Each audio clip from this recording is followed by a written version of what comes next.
Aujourd'hui, je vais faire une vidéo qui m'a été demandée, ou du moins proposée, par un abonné à ma chaîne, une abonnée, dont le nom est Nanouchka Aousti, et qui m'a donc donné une idée. Alors, elle m'a fait une proposition en fait, de faire des vidéos autour de l'univers cinématographique, et notamment une vidéo où j'exposerai mes 10 films préférés, et en prenant le temps de m'attarder un petit peu sur chaque film. C'est quelque chose à quoi j'avais déjà pensé avant, mais personne ne me l'avait jamais demandé, donc j'avais laissé ça en stand-by. Et puis, vu que quelqu'un me l'a maintenant expressément demandé, eh bien j'ai décidé de le faire. Le fait qu'il y ait quelqu'un derrière cette demande me pousse à le faire en quelque sorte. Alors voilà, aujourd'hui je vais vous parler de mes 10 films préférés, tout genre confondu. Il peut s'agir de films ou de dessins animés, vraiment tout genre confondu. Alors je me le suis écrit sur une liste pour être sûr de ma liste justement, puisque à vrai dire c'est pas facile non plus de choisir 10 films parce qu'il y en a tellement que j'aime. C'est très difficile de classer surtout les meilleurs. J'ai envie de dire que peut-être mes 30 ou 40 films préférés, à la limite, pourraient presque être interchangeables pour certains. Alors ça dépend. Ça dépend lesquels en fait. Il y en a, je suis vraiment sûr de leur place. Il y en a d'autres que je pourrais. Il y en a d'autres que je pourrais classer beaucoup plus haut. Mais en même temps, devant, il y a tellement d'autres films qui sont géniaux. Et c'est pas facile parfois de classer des films qui n'ont pas du tout la même. Qui ne sont pas du tout du même genre, qui ne sont pas du tout pareils. Il y a des films qu'on apprécie pour certaines choses et d'autres pour des aspects complètement différents. Donc c'est très difficile à classer de manière objective. Donc voilà, un classement comme un top 10 cinéma, c'est quelque chose de très subjectif. Et vous aurez peut-être quelques surprises. Je ne sais pas. Peut-être pas. Peut-être que mon classement est très classique. Je ne sais pas. Mais en tout cas, ce sont 10 films, clairement, que je peux revoir. Vous me dites qu'on va le regarder, je serai le plus heureux. Et il y en a certains que j'ai vus et revus. Un nombre incalculable de fois, on peut dire. Quoique, en fait, non, je suis en train de réfléchir, mais il y a certains films. Alors, je vais mettre 2 ans à démarrer le top 10, mais je préfère parler. Il y a certains films, je pense notamment au film The Mask avec Jim Carrey, qui clairement n'est pas dans ce classement, que j'ai vu durant ma jeunesse un nombre incalculable de fois. Ça n'en fait pas pour autant un film que je mets dans mon top 10. C'est tout simplement un film qui a beaucoup bercé mon enfance, mais pas au point de me marquer d'un point de vue cinématographique. Mon œil cinéphile, on va dire, n'apprécie pas ce film comme j'apprécie un des films que je vais vous citer dans cette vidéo. Donc sans plus tarder, nous allons commencer ce top 10 de mes films préférés. Je pense qu'il y aura pas mal de révélations sur ces films. Je vais essayer de pas trop m'attarder sur les spoilers et je vais essayer de ne pas les faire, mais voilà, s'il y a certains films que vous n'avez pas vus, que vous souhaitez voir et sur lesquels vous ne voulez pas être spoilé, faites attention dans cette vidéo, il risque d'y avoir des spoilers.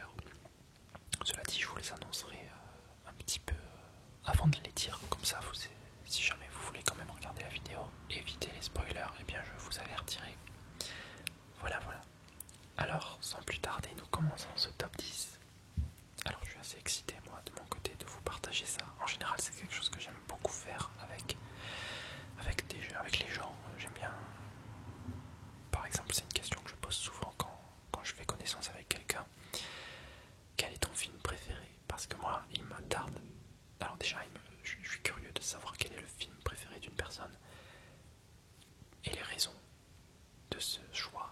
Et de mon côté, je suis très excité du fait de partager mon film préféré.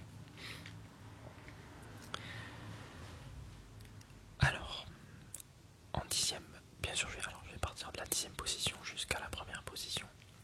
Sachant qu'en théorie, si vous avez déjà regardé mes vidéos, euh, j'ai déjà révélé certains films. Mais vous connaissez déjà mon premier film, en fait, mon film préféré. Mais voilà. Alors, en numéro 10, je choisis Wall-E, qui est donc un film d'animation des studios Pixar. On peut qualifier ça d'un film de science-fiction. Donc un film d'animation de science-fiction. Il est donc sorti en 2008 et a été réalisé par Andrew Stanton. Donc ça c'est pour les petites infos.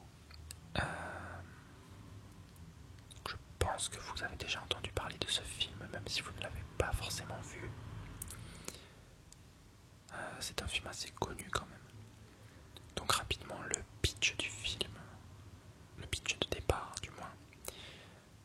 En gros ça raconte l'histoire d'un petit robot dénommé Wall-E, qui est en fait le dernier, en quelque sorte le dernier survivant de la planète Terre. Donc ça se passe dans un futur plus ou moins proche, ça se passe dans le futur en tout cas. Et en fait il y a une compagnie qui a en quelque sorte dominé le commerce mondial et qui a au final précipité la chute de l'écosystème de la planète.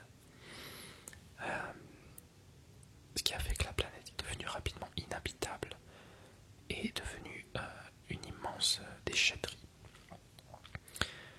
Donc il y a eu une évacuation de la planète, de la planète, des habitants de la planète. Et pour faire le ménage sur Terre, ont été créés des robots, donc les Wall-E, qui sont donc des petits robots qui s'occupent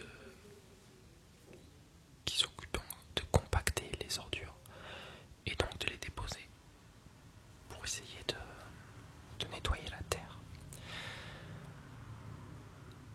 Et en fait, ce qui se passe, c'est qu'au début, on suit simplement la vie de tous les jours de Wall-E, qui est tout seul sur Terre, c'est le dernier survivant en fait.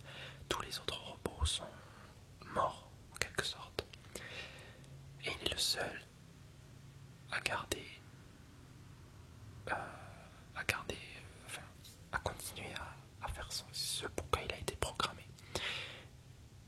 Mais il a développé quand même une sorte de personnalité qui fait que déjà il garde des objets très intéressants qu'il trouve dans ses périples. Et un jour en fait il tombe sur une plante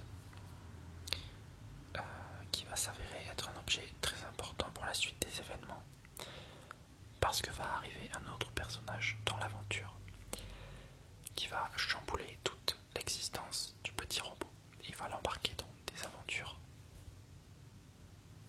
dignes de science-fiction, même si déjà le pitch de départ c'est de la science-fiction. Mais c'est de la science-fiction qu'on pourrait tout de même appliquer au monde moderne, avec ce fameux problème de l'écologie, de la consommation et de tout ça. Et c'est un des aspects du film qui me plaît énormément. Mais je crois que ce film m'a surtout tout simplement a été un énorme coup de cœur, parce que la première fois que je l'ai vu,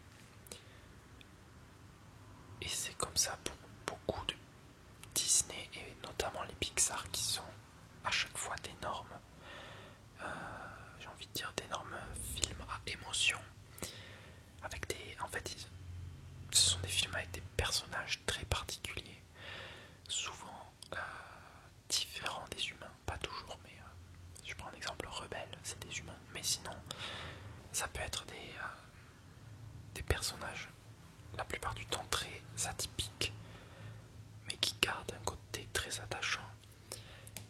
Et ce qui m'a plu chez Wall-E, en fait, c'est son côté à la fois vulnérable, son côté très éloigné de ce qui fait un humain finalement, puisque c'est un robot. Et en même temps,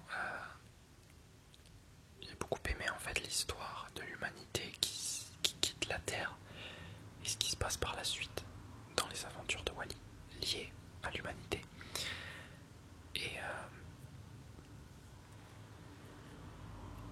Et en fait, je trouve que le film est une très bonne progression sur ce qui fait de nous des humains ou pas.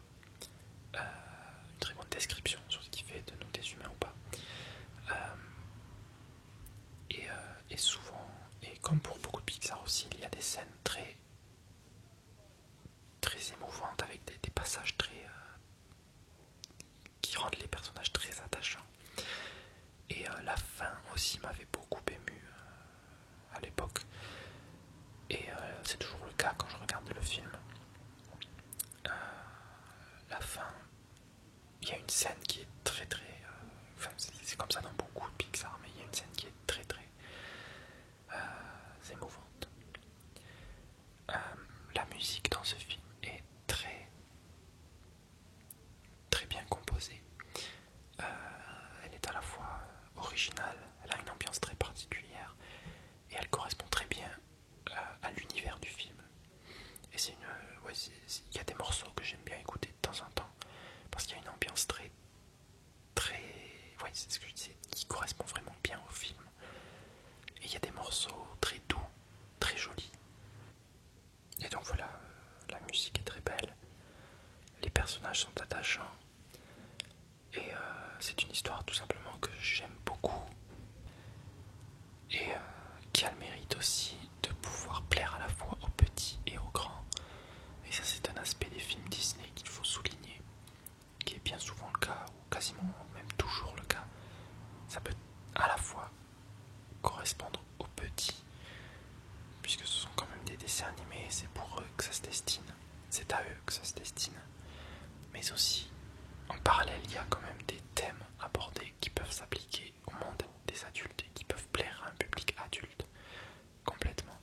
C'est ça qui est très bien avec les films Pixar ou Disney, c'est que tout le monde au final, tout le monde est une cible, tout le monde fait partie de ce public là. Donc voilà, Wall-E est mon numéro 10. Numéro 9, La ligne verte. Il s'agit donc d'un film adapté d'un célèbre roman de Stephen King. Un film donc qui a été réalisé par Frank Darabont et qui est sorti en 1999, avec notamment dans le film Tom Hanks. Et je suis en train de chercher le nom de l'autre acteur, quand même très connu, et qui a le deuxième rôle, ou plutôt, ouais, le deuxième rôle le plus important en fait, les Tom Hanks et l'autre acteur, qui est donc Michael Clarke Duncan, qui détiennent les deux rôles principaux. Michael Clarke Duncan, donc, qui est donc un acteur qui est décédé il n'y a pas si longtemps que ça, il y a quelques années. Je pense que vous devez vous en souvenir. Et qui a donc marqué les esprits dans ce rôle de La ligne verte, dans lequel il interprète John Coffey. Alors très simplement, le pitch du film, c'est tout simplement une prison dans les années 30 dans laquelle Tom Hanks est un garde tout simplement, et arrive donc dans cette prison. Il y a certains prisonniers très particuliers qui ont pris leurs habitudes dans cette prison, qui sont là depuis des années, et arrive un jour un nouveau détenu dans la personne de John Coffey, qui est donc un grand bonhomme à la peau noire et très massif, extrêmement musclé, extrêmement grand, qui arrive et qui fait peur aux prisonniers, mais surtout aux gardes,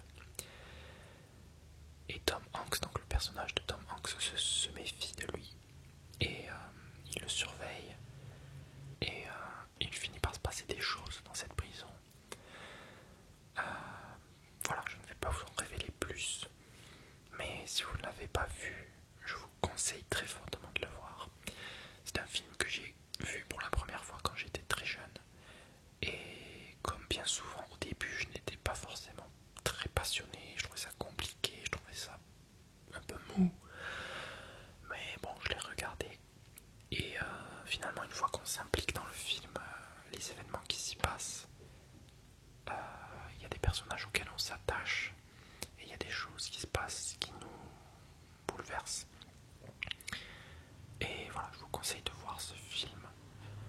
Je crois d'ailleurs ne pas me tromper quand je dis que le réalisateur Frank Darabont a aussi réalisé 2 autres adaptations de Stephen King qui sont The Mist, qui est sorti assez récemment, il y a quelques années, et un autre film qui s'appelle Les Évadés, également une adaptation de Stephen King. Et surtout, vous le connaîtrez donc encore mieux comme ça, Frank Darabont est à l'origine de The Walking Dead. Il n'a pas réalisé la série, mais il en est un des initiateurs, si je puis dire.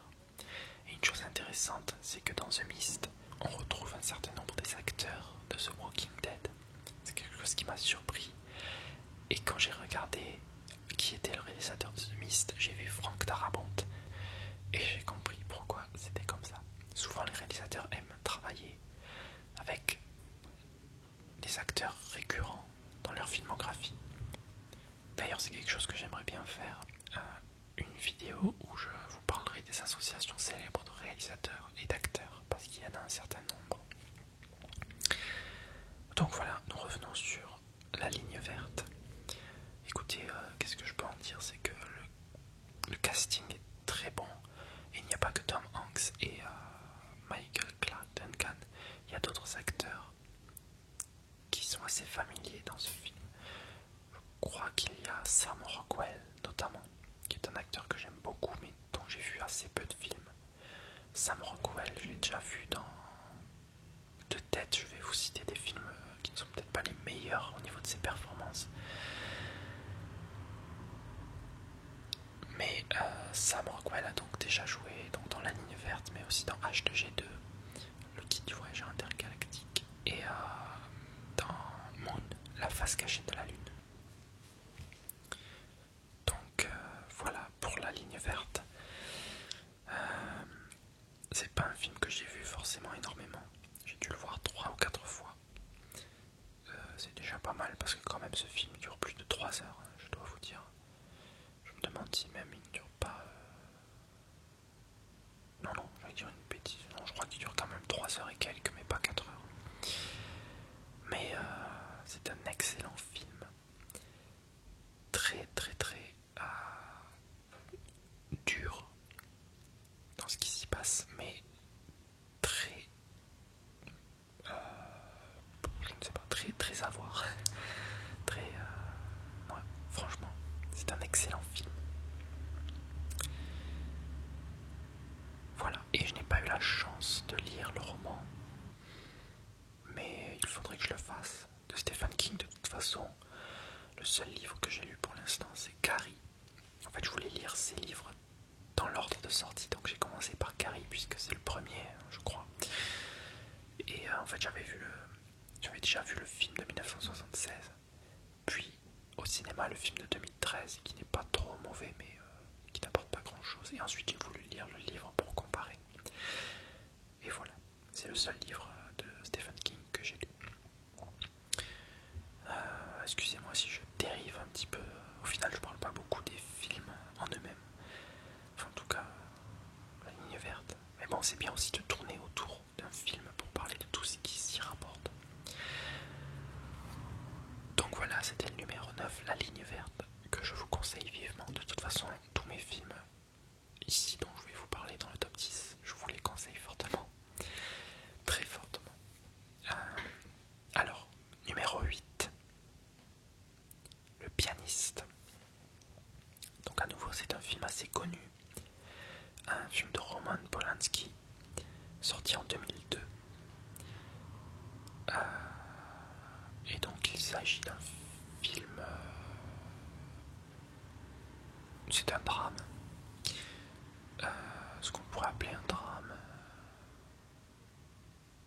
c'est pas une biographie, mais c'est sur l'histoire, quoi. C'est un drame historique, voilà.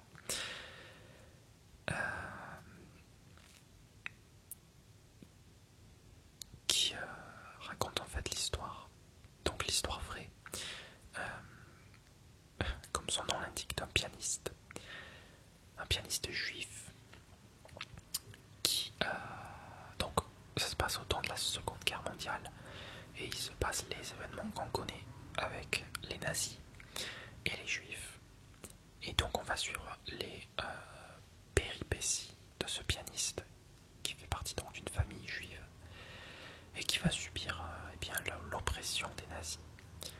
Et j'avais vu ce film pour la première fois en cours de musique au collège et je ne m'attendais pas à ça. Et j'ai été très agréablement surpris à l'époque. Je pense même que c'est un des films qui a peut-être forgé mon esprit et mon goût pour le cinéma au final. Mon véritable goût, ma passion pour le cinéma. Pour le cinéma, c'est un des films qui a fait que je me suis rendu compte de la force que pouvait avoir à la fois le scénario d'un film et également la performance d'un acteur. Parce que pour moi, ce film est principalement porté par son acteur principal forcément.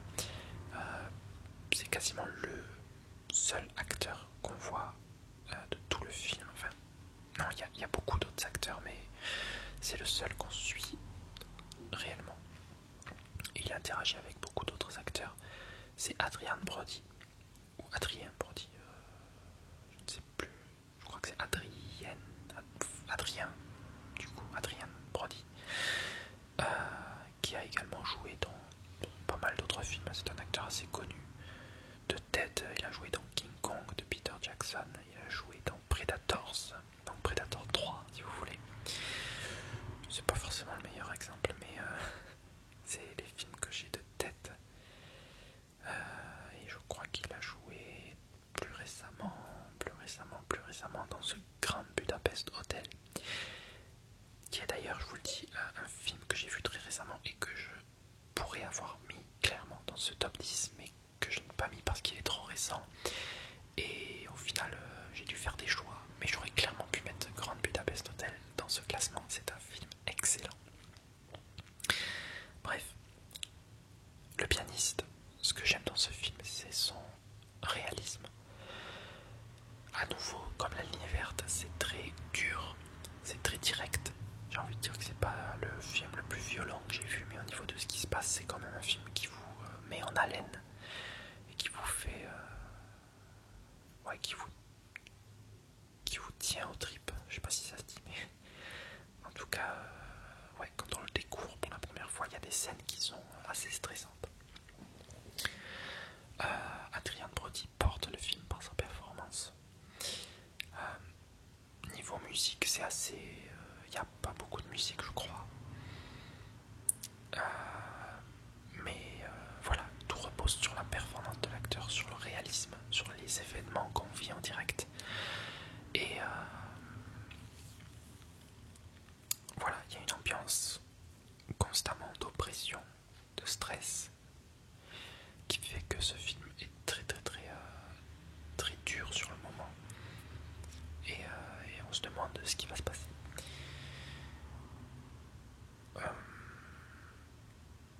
C'est vrai qu'en général, moi, les films sur la guerre comme ça, quand ils sont bien réalisés, quand ils décrivent finalement, quand ils décrivent très bien comment pouvait être la vie à ce temps, de ce temps-là, en général, j'aime beaucoup ce genre de film-là. Donc voilà, Le Pianiste est numéro 8 dans ma liste. Ensuite, numéro 7. Alors jusque là, les films n'étaient pas ou en tout cas pas trop récents. Bon, il y a quand même Wall-E qui est sorti en 2008, La Ligne Verte 99, Le Pianiste 2002, donc c'est assez récent quand même. Là, c'est un film très récent maintenant, et je n'arrête pas d'aimer encore plus et encore plus ce film au fur et à mesure que j'y pense et au fur et à mesure que je le revois. C'est un film sorti en novembre 2014 de science-fiction par Christopher Nolan. Et donc vous l'aurez sûrement reconnu, il s'agit donc d'Interstellar, un film de Christopher Nolan sorti en 2014 avec notamment Matthew McConaughey, Anne Hathaway, Jessica Chastain, Michael Caine et Mackenzie Foy. Ce film, déjà, il faut savoir que c'est un film de Christopher Nolan, et qui dit Christopher Nolan dit film énormément attendu. Depuis notamment qu'il a fait les Batman, la trilogie Dark Knight, ce réalisateur est suivi de très près. Et donc chaque projet sur lequel il travaille est à chaque fois énormément attendu. C'est pour vous dire à quel point il a été producteur de Man of Steel de Zack Snyder, et les gens s'attendaient à ce que ce film soit un film presque de Christopher Nolan, alors qu'il a juste été producteur et pas réalisateur. Mais voilà, Christopher Nolan, c'est Batman Begins, The Dark Knight Rises, c'est Le Prestige, un très bon film aussi. Inception, c'est pour les films un petit peu plus vieux, on va dire, c'est Memento, c'est Insomnia. Et aussi dans les films que je n'ai pas vus, il y a Following.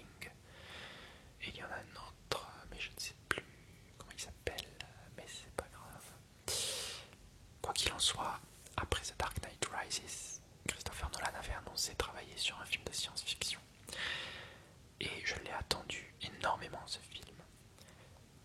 Et pour la petite anecdote, et encore une fois je vais parler de quelqu'un dont je parle presque, non pas à chaque vidéo, mais assez souvent.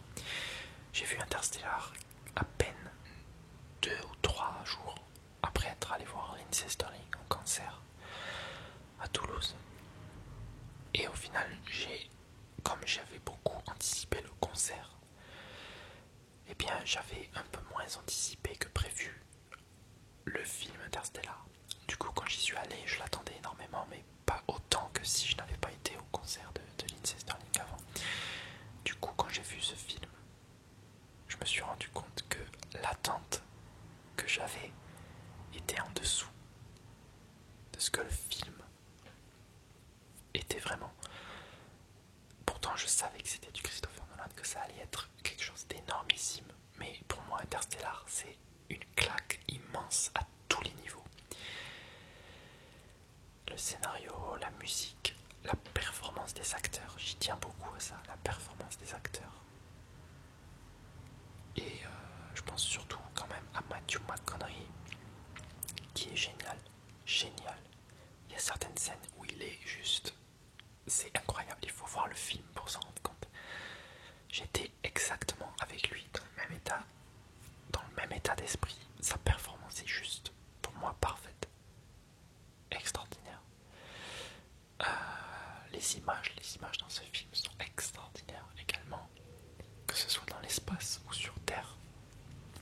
Alors bien sûr, dans l'espace, c'est plus impressionnant quand même, surtout qu'il y a des concepts visuels qui n'avaient jamais été montrés jusqu'ici au cinéma, notamment la représentation d'un trou noir qui n'avait jamais été représenté de manière aussi réaliste, si on peut dire, et également celle des trous de verre.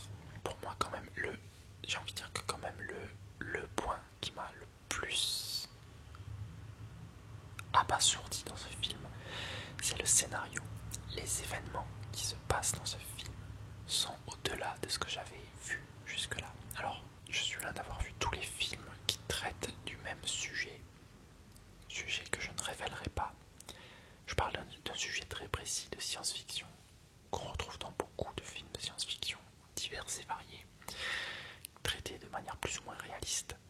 Mais je n'avais jamais vu un tel impact dans un film. Je suppose qu'il y a des films où ça existe, mais c'est la première fois que je vois un film qui traite de ce sujet-là et qui me donne un tel impact. Il y a 2 scènes dans le film où j'ai littéralement... Alors j'étais au cinéma, mais donc je me suis quand même retenu, mais j'ai quand même pleuré. Et pour vous dire, si je m'étais lâché, j'aurais vraiment pleuré, mais comme pas possible. Il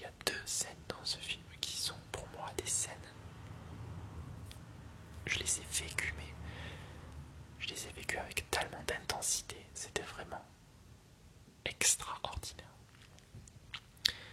Donc voilà, la musique aussi, Hans Zimmer. Hans Zimmer, c'est un homme que j'apprécie énormément, un des meilleurs compositeurs de films pour moi, de musique de film. Et avec ce film, non seulement il a fait encore une énorme bande-annonce, bande originale, mais en plus pour une fois, et même si j'adore Hans Zimmer, pour une fois il s'est renouvelé, parce que d'habitude il utilise beaucoup de percussions. Et là dans ce film, à la demande de Christopher Nolan justement, il a complètement renouvelé son style.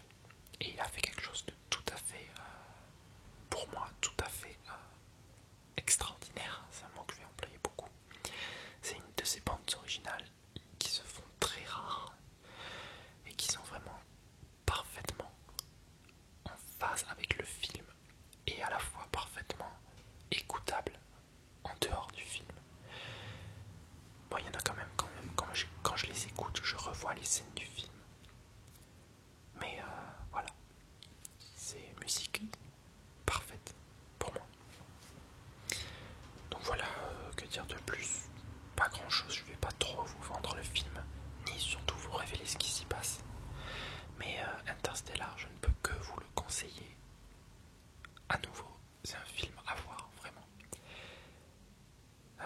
Je crois que c'est le film le plus récent qui est dans ce top 10.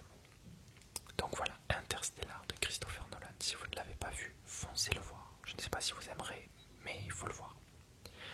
Et il faut suivre quand même. Numéro 6. C'est à nouveau un Disney et c'est mon film préféré des studios Disney. C'est mon Disney préféré. C'est Le Roi Lion, sorti donc en 1994, 43e long métrage des studios Disney, et il a été réalisé par plusieurs personnes, Roger Allers et Rob Minkoff. Donc en fait je ne les connais pas, mais c'est pas grave. Alors Le Roi Lion, pour faire court, tout le monde connaît je pense, et je pense quand même que beaucoup de gens l'ont vu. Je ne vais quand même pas vous spoiler, mais c'est un film qui, à nouveau, et ça va être le cas je pense pour beaucoup des films que je vais vous citer, parfait pour moi à tous les niveaux, que ce soit au niveau de l'histoire, au niveau des personnages, au niveau de la musique, à nouveau Hans Zimmer à la composition. Donc c'est à lui qu'on doit les musiques belles ou tristes ou puissantes ou ce que vous voulez du film. Il y a également Elton John qui a été impliqué dans ce film, dans la musique. Donc Disney, bon, qui dit Disney dit des chansons vraiment symboliques, mais Le Roi Lion pour moi c'est celui qui en a le plus et qui a peut-être les plus symboliques avec l'histoire de la vie. Il y en a plein de toute façon. Il y a Soyez prête, celle de Scar. Bien sûr, comment elle s'appelle, L'amour brille sous les étoiles. Et bien sûr, celle qui est peut-être la plus connue, c'est Hakuna Matata. Mais pourtant, c'est pas ma préférée.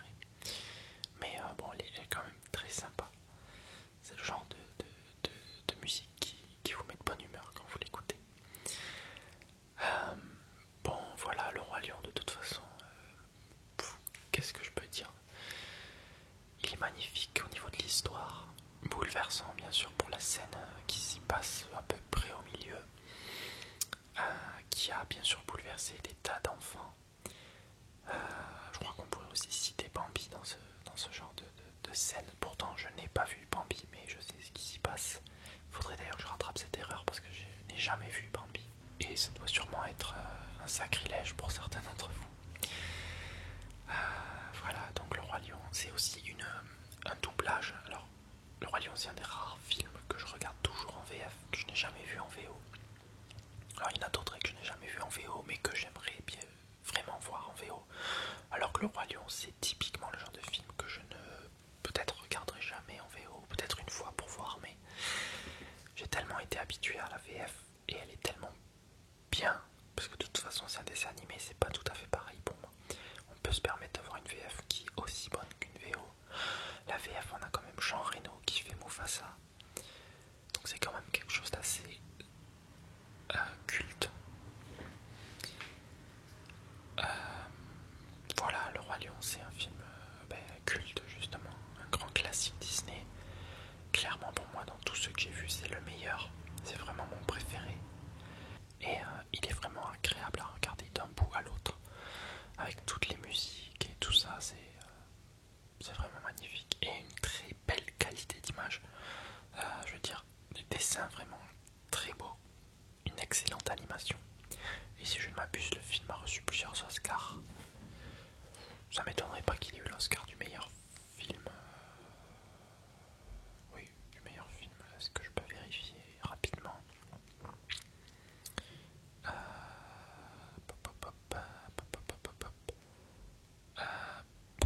Non, je ne vais pas le trouver. Distinction, ça y est. Distinction, récompense. Alors, meilleure musique. Alors, ça, c'est les Golden Globes. Voilà, Oscar. Meilleure musique pour Hans Zimmer et meilleure chanson pour Can You Feel the Love Tonight. Et au Golden Globes, il a eu quand même l'Oscar, le Golden Globe du meilleur film musical ou comédie. Avec à nouveau meilleure musique de film pour Hans Zimmer et meilleure chanson originale pour Elton John avec Can You Feel the Love Tonight. Je ne vais pas m'étendre plus sur ce film de toute façon. Je pense que vous le connaissez assez, mais c'est un... Il a bercé mon enfance et voilà, c'est tout simplement un excellent film avec à nouveau les niveaux de lecture pour les enfants mais aussi pour les adultes. Donc c'est ça qui est bien. Numéro 5. Alors, à nouveau un film de Christopher Nolan. Ce sera le dernier pour ce top 10 de Christopher Nolan. The Dark Knight, le Chevalier Noir, comme on l'appelle en France. Donc un film sorti en 2008 qui fait suite à Batman Begins, sorti en 2005, et qui possède aussi une suite, The Dark Knight Rises, sorti en 2012. Donc les trois forment une trilogie bien sûr. Et The Dark Knight, c'est mon film de... Alors, il y a certaines personnes qui n'aiment pas qu'on appelle The Dark Knight un film de super-héros.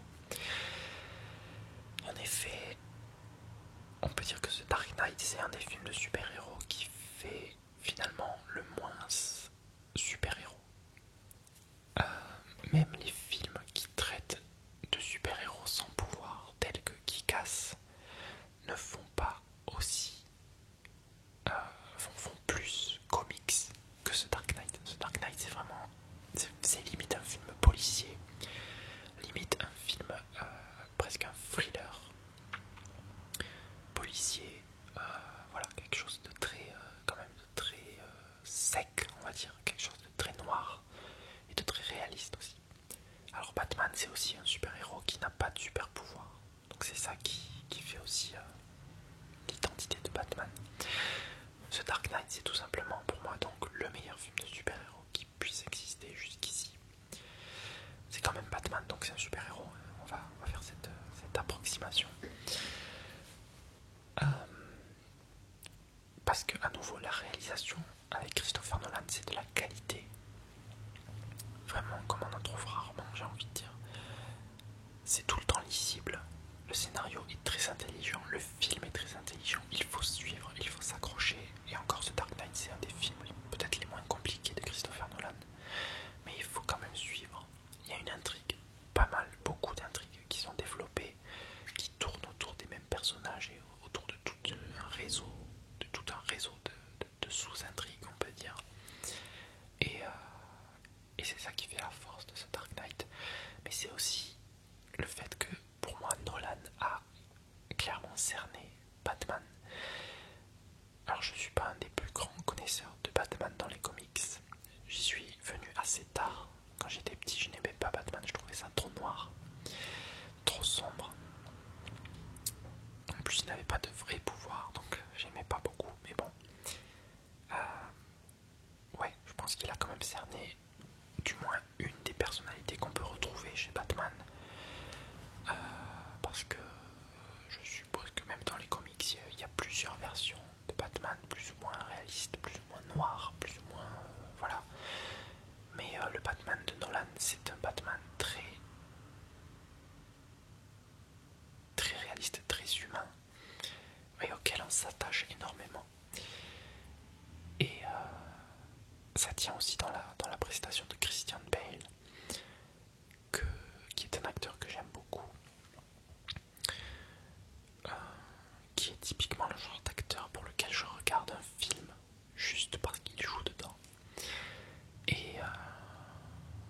Et voilà, le Batman de Christian Bale a marqué les esprits par sa voix. Alors dans le premier film ça allait, et puis dans les deux autres après il a vraiment pris une voix de plus en plus grave, limite abusée, mais pourtant ça marche très bien. Moi je trouve que ça marche très bien. Et voilà, c'est juste un des films de super-héros qui a marqué un tournant, comme d'autres avant lui, mais celui-là il a marqué le tournant des films plus noirs et plus réalistes. Et il est très sophistiqué. À nouveau, la musique c'est Hans Zimmer, encore une fois. C'est une de ses, pour moi, de ses bandes originales les plus symboliques et les plus réussies aussi. Alors la plus réussie pour moi c'est clairement Interstellar maintenant, mais The Dark Knight, il y a des compositions qui sont tellement puissantes, tellement entraînantes, avec des thèmes vraiment qui font ressortir le côté héroïque de Batman, c'est quelque chose d'énorme. Il y a aussi les thèmes du Joker qui sont géniaux, enfin le thème du Joker qui est génial. Et voilà, The Dark Knight, c'est quelque chose que j'ai oublié de préciser, mais le casting est génial, et notamment le rôle du Joker qui est tenu par Heath Ledger, qui, comme vous le savez peut-être sûrement, est décédé quelque temps avant la sortie du film. Et il a eu donc, je crois que c'est le deuxième acteur dans l'histoire du cinéma à avoir eu un Oscar à titre posthume. Le premier, je crois que c'était James Dean. Et j'espère ne pas me tromper parce que ça risque de chauffer pour mes oreilles. Mais voilà, ça tient dans la performance de Christian Bale et surtout dans la performance de Heath Ledger, qui a vraiment marqué les esprits avec ce rôle. Et c'est son dernier rôle d'ailleurs.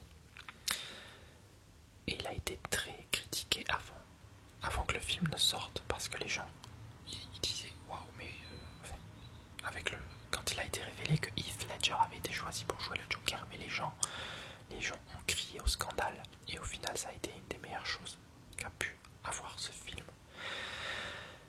Et on peut comparer un petit peu, alors je ne sais pas si ça aura le même effet, il faudra attendre d'avoir la sortie du film. Mais quand Ben Affleck a été annoncé dans le rôle de Batman pour le film qui va bientôt sortir l'année prochaine, Batman vs Superman, et bien les gens se sont mis à critiquer. Et il y a eu la première, enfin le deuxième, non le premier vrai teaser du film qui est sorti sur internet il y a quelques jours. Et on le voit pas beaucoup, mais Ben Affleck a l'air vraiment assez bien pour ce rôle. J'ai hâte de voir ce que ça donnera. Je pense pas que ce soit du niveau de... On pourra pas comparer ça au Joker de Heath Ledger. De toute façon là c'est Batman, mais voilà, je pense que quand même ce sera assez intéressant. Voilà, The Dark Knight, tout simplement.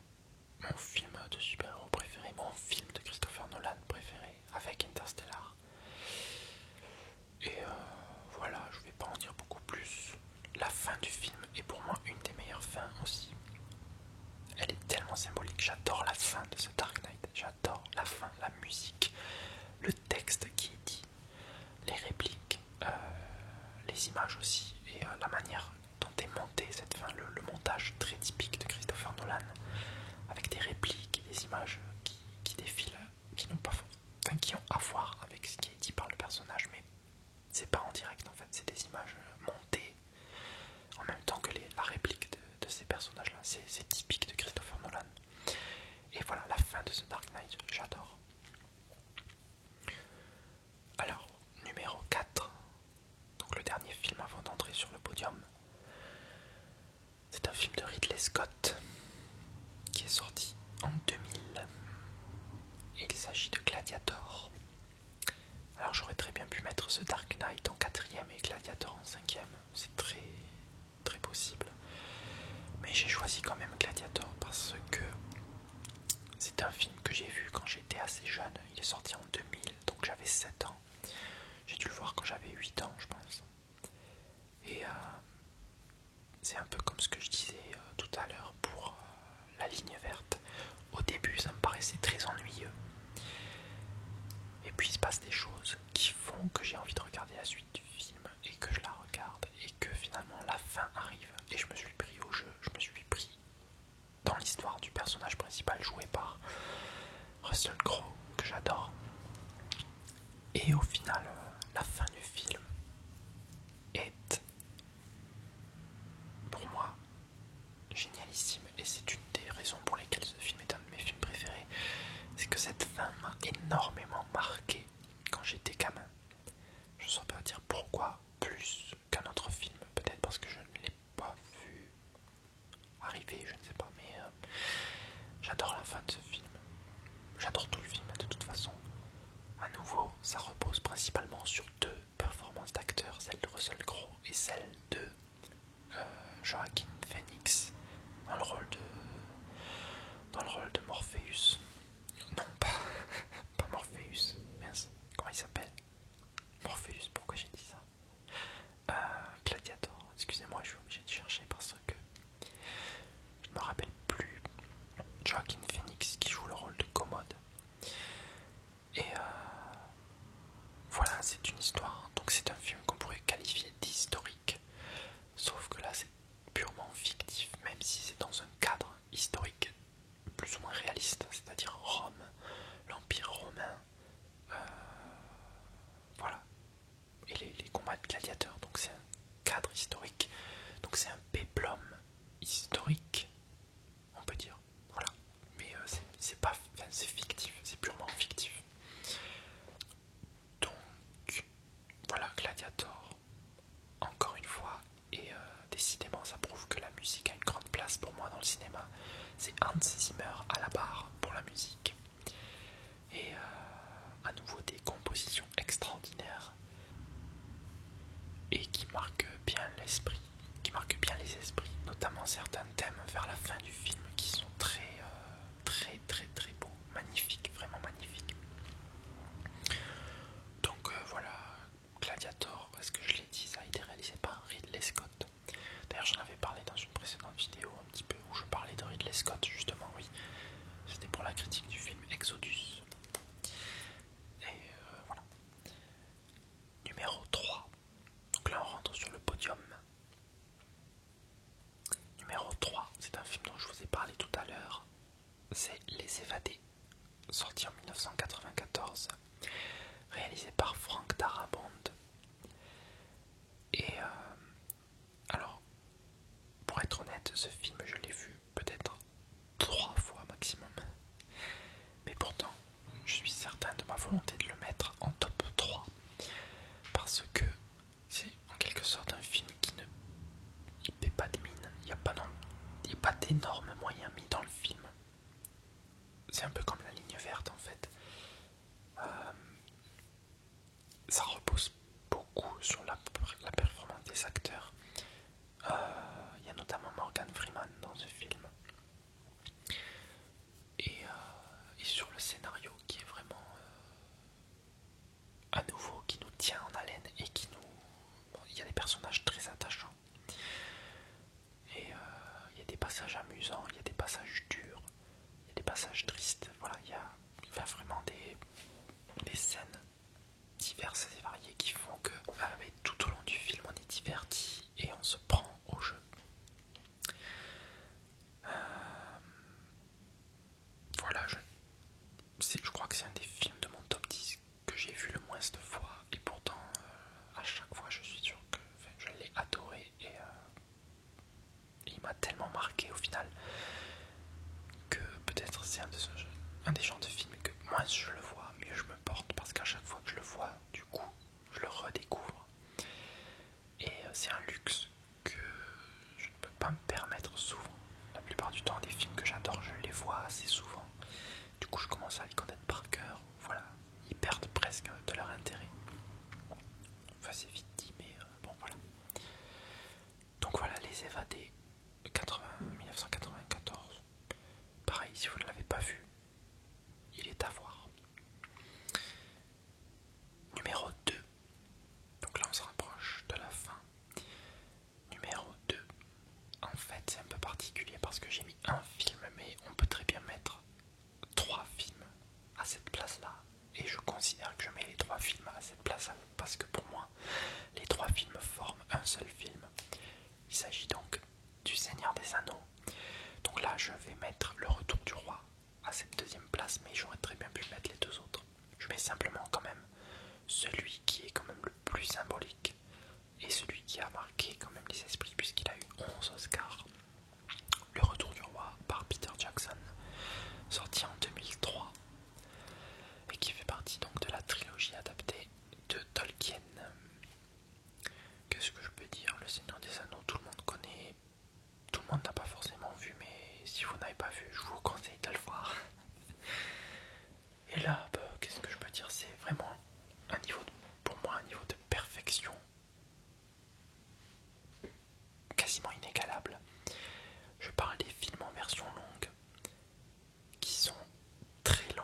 assez et on en voudrait encore plus même. Les Seigneurs des Anneaux, c'est une musique génialissime, plein de thèmes de folie, plein de musique de folie, des scènes de folie, que ce soit des scènes de bataille, des scènes d'émotion, des scènes de je ne sais pas quoi, des scènes de mort, des scènes de vie, des scènes de célébration de la vie, des scènes de mal, de tout ce que vous voulez. Le Seigneur des Anneaux, c'est une œuvre tellement riche qu'elle couvre des tas d'aspects de la vie, des tas d'aspects, des tas de thèmes, la mort, la vie, les batailles, l'amour, tout ce que vous voulez. Et ça se fait notamment au travers de toute une flopée de personnages qui sont tous aussi passionnants les uns que les autres. Bon, il y en a quand même certains qu'on préfère, mais c'est Tolkien a fait un tel travail que déjà à la base le matériau, d'un côté le matériau nous assure au moins de pouvoir nous fournir tous les éléments qui vont faire le succès d'un film, mais il faut quand même dire bravo à Peter Jackson pour avoir réussi à adapter si bien le Seigneur des Anneaux. Je pense qu'il va falloir un moment avant qu'on trouve une adaptation de livre qui soit aussi symbolique. Même à côté de ça, honnêtement, les Harry Potter, c'est pas énorme, je trouve, à côté de ça. Pourtant, j'adore les Harry Potter, mais le Seigneur des Anneaux, c'est inégalable pour moi. Et voilà, Peter Jackson a fait un travail mais génialissime, avec beaucoup de passion. On voit que ça a été fait au final pour des fans, mais surtout par un fan, par des fans, parce qu'il y a beaucoup de monde derrière le Seigneur des Anneaux, mais c'est quand même Peter Jackson qui a chapeauté tout ça. Et il a fait un truc génialissime sur le Seigneur des Anneaux. Il a fait quelque chose de moins bien sur le Hobbit. Le premier film était vraiment pas mal du tout. Le deuxième était un petit peu plus brouillon pour moi et le troisième était un petit peu décevant, même si ça restait de bonne qualité. Donc voilà, la trilogie du Hobbit n'était pas nécessaire, mais celle du Seigneur des Anneaux, elle est génialissime. Voilà, le Seigneur des Anneaux, c'est la vie. C'est tout. C'est tout ce que je peux dire. C'est génialissime. Et ça a percé mon enfance aussi. La première fois, c'était mon frère et ma mère qui étaient allés le voir au cinéma. Et donc ils m'avaient emmené avec eux. Mais je pensais pas que j'allais prendre mon pied comme ça. J'ai vécu l'aventure, mais waouh, je savais pas ce qu'on allait voir précisément. Et j'ai vécu l'aventure vraiment. Waouh, c'était génial. Et après, j'ai été amoureux dès ce jour-là, du Seigneur des Anneaux, depuis 2001. Voilà. Donc j'ai découvert avec les films, pardon. Et j'ai lu les livres ensuite. Et bon, les livres sont géniaux, mais en tant que cinéphile, je suis quand même plus réceptif au cinéma que à la littérature. Donc je préfère les films quand même. Je vais pas mentir là-dessus. Donc voilà, c'était le numéro 2, c'était le Seigneur des Anneaux, le Retour du Roi. Mais pour moi, la communauté, les deux tours et le Retour du Roi forment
ça a été le seul film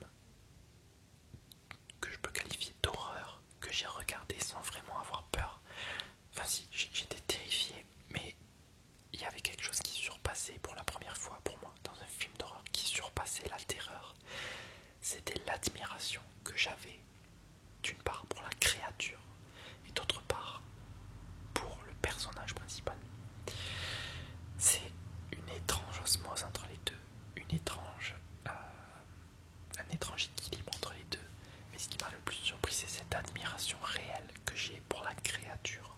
Une admiration pour le méchant, une admiration pour la terreur qu'inspire cette créature. C'est comme une réplique qui est dite dans le film, c'est l'organisme parfait, le tueur parfait. Euh, c'est génial. Donc le concept de l'alien, tout le monde le connaît, mais pour moi il est tellement cultissime, que ce soit au niveau du le fameux chestburster. Donc bon, ça va pas être un spoil, bon je vais pas vous le dire, mais voilà. Le chestburster, je pense que vous saurez de quoi je parle. Et ensuite l'alien tel qu'on le connaît avec sa tête allongée, c'est quelque chose de waouh. Et le coup aussi de la bouche, dans la bouche, ce qu'on pourrait appeler la boucheception. Enfin la mâchoire, dans la mâchoire on va dire. Le fait que l'alien n'est pas Dieu, enfin il a pas d'œil. Je sais pas si c'était clair ce que j'ai dit. Non, c'est vraiment terrifiant. Ensuite il y a le personnage de Ripley, joué par Sigourney Weaver, qui est tellement charismatique, et j'adore cette actrice pour ce rôle-là et pour d'autres rôles du coup, mais c'est son rôle le plus iconique et qui marque un tournant dans le cinéma. Je pense que c'est une des premières héroïnes femmes et c'est génial. Que dire d'autre? La musique dans ce film, tiens, pour une fois c'est pas Hans Zimmer, j'ai oublié de préciser, le Seigneur des Anneaux non plus c'était pas Hans Zimmer, c'est Howard Shore. Et donc Alien c'est Jerry Goldsmith, à qui l'on doit beaucoup d'autres bandes originales très connues. Mais donc on lui doit celle d'Alien qui est terrifiante. Il y a certains thèmes, notamment le thème d'introduction avec, je sais pas ce que c'est en fait comme instrument, mais c'est des cordes en quelque sorte qui sont très graves, avec une fréquence très inquiétante. Ça fait une sorte de, je ne sais pas, de tonalité très peu rassurante, une tonalité de l'espace en quelque sorte, mais un espace très froid, un espace inquiétant, très inquiétant, qui donne froid dans le dos.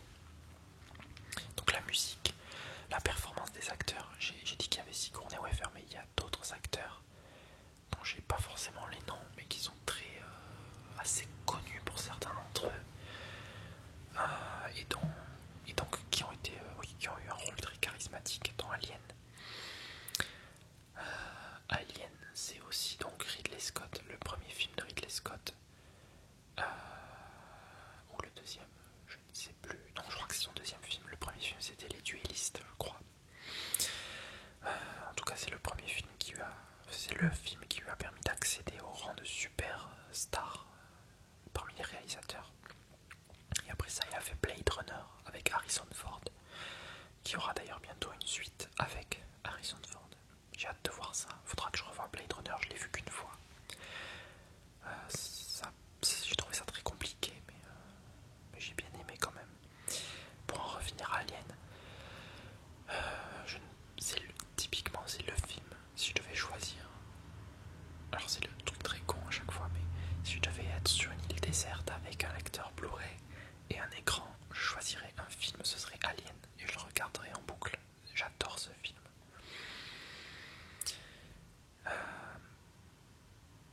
Voilà, Alien. Et d'ailleurs j'étais très content récemment, puisqu'il y a eu un jeu qui est sorti sur PS3 notamment, c'est Alien Isolation, et qui reproduit à merveille l'ambiance du premier film. Une ambiance de huis clos, avec un seul alien qui nous pourchasse, c'est ça la particularité, mais qu'on ne peut pas tuer, c'est terrible, il faut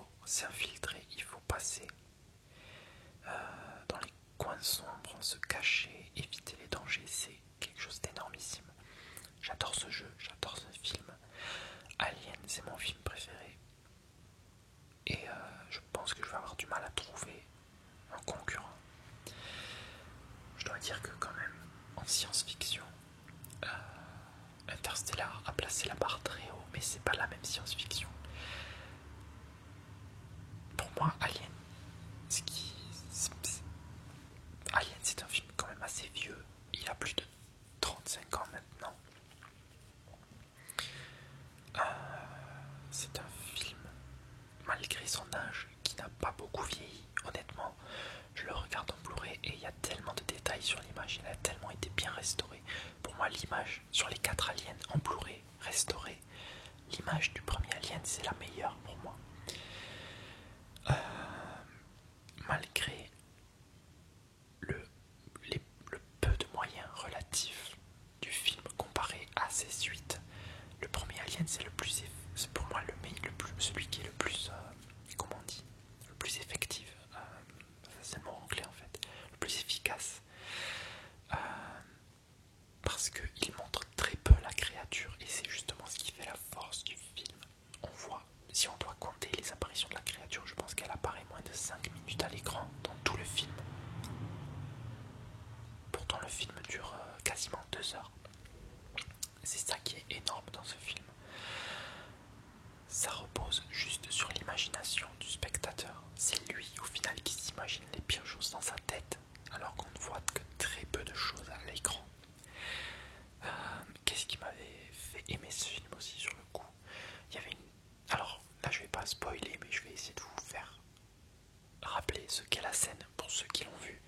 Il y a une scène qui m'a juste retourné la tête complètement parce que je m'y attendais pas vraiment, même si j'aurais dû. Je sais pas si j'ai été naïf, je sais pas si je suis le seul à avoir été dans ce cas, mais il y a une scène où Ripley est en train de trifouiller des choses sur un écran et il y a un plan qui reste longuement sur le sujet quoi, et on le voit pas arriver en fait, alors que je ne sais pas si je me rappelle plus, il me semble pas m'être dit ça dans ma tête, mais peut-être je me suis dit tiens, on dirait peut-être que, mais non c'est pas possible, et en fait si, au final c'est quelque chose qui se passe. Voilà, je vous le dis pas parce que si vous n'avez pas vu le film, c'est quelque chose qui peut vous surprendre sur le moment, c'est vers la fin du film, c'est quelque chose d'énorme pour moi. Et voilà. Et voilà, je sais pas quoi dire de plus sur ce film. Encore une fois, si vous ne l'avez pas vu, Alien, c'est un des films à voir. Il faut au moins l'avoir vu une fois dans sa vie. C'est tellement un icône du cinéma qu'il faut pas le louper. D'ailleurs, récemment a été annoncé Alien 5. Donc Alien, c'était en 1979. Alien 2, donc Aliens en titre original, ou alors Alien le retour en France, sorti en 1987, un film de James Cameron. Ensuite on a eu Alien 3 en 1992, un film de David Fincher, qui par la suite a renié complètement ce film pour des raisons de divergence artistique notamment. Voilà, il n'a pas pu faire tout ce qu'il voulait, mais pourtant j'aime beaucoup ce film. Et ensuite Alien Resurrection, sorti en 1997, et Cocorico, réalisé par un Français, Jean-Pierre Jeunet, et qui a fait du très bon boulot franchement. C'est un film un peu plus tourné vers alors ça va être bizarre à dire, vers la comédie, mais une comédie assez noire, mais pourtant je trouve que ça colle bien à l'univers Alien, même si bon, c'est complètement différent du premier Alien. Donc le deuxième Alien c'était plus action, ensuite le troisième c'était un peu plus comme dans le premier film, mais de manière plus noire, j'ai envie de dire plus jaune, parce que le film est assez jaune dans ses teintes de couleurs, mais plus cuivre, ouais, plus un peu plus noir, mais pas le noir que j'apprécie forcément. Alien 3 c'est de la noirceur très bizarre, j'ai envie de dire, c'est très gothique. Il y a ce principe de religion très bizarre. Le premier Alien pour moi c'est le parfait équilibre entre science-fiction